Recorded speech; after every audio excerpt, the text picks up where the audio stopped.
63 edición da Feira do Viño do Ribeiro. Vemos un ambiente fantástico nesta xornada de 2 de maio, onde estamos percorrendo diferentes stands e falando con diferentes adegueiros. Agora mesmo ao meu carón temos a Venceslao Lavrador, Que tal, que leva moi bo día, levas moi pouco tempo coa adega, pero tes un espírito e unhas gañas de traballar tremendas, verdade? Iso sobra no proxecto, sí, sí. Adegas Maleiga, nos presentas aquí varios viños. Contanos un pouquiño, porque non estás presentando collita nova, un pouquiño. Non, eu vou sempre un poquinho por detrás, neste caso 3 anos, estou co 23, intentamos facer viños, bueno, de garda, viños que teñan percorrido no tempo, tanto no blanco como no tinto, estamos...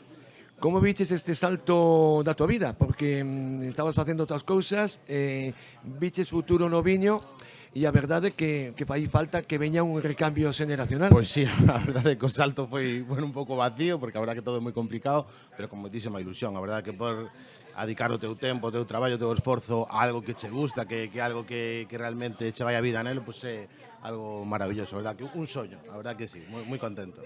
Adegas Maleiga de Beade, contanos un pouquiño a mezcolanza que faz coas diferentes castes. Sí, pois mira, no blanco utilizamos evidentemente castes autóctonas, estamos traballando con Treixadura, Godello, Torrontés, Lado ou Loureira.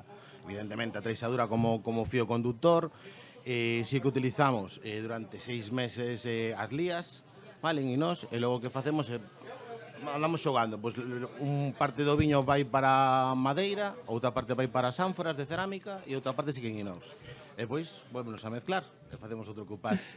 E deixámoslo como mínimo 18 meses, sobre 18 meses en botella.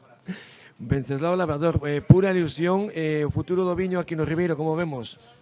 Pois eu con esperanza, verdad? Eu creo que sí. Aparte, incluso eu, por exemplo, aposto moitísimo polos tintos, polo tinto do Ribeiro, que ao mellor sempre falamos que estamos en torno menos dun 10% do que representa o Ribeiro, pero eu aposto moitísimo polo tinto. De feito, eu plantei fai 15 anos unha viña que era a finca dos meus avós, a finca Mourisca. Eu son un enamorado tamén do tinto e aposto moitísimo por os tintos do Ribeiro, por que non?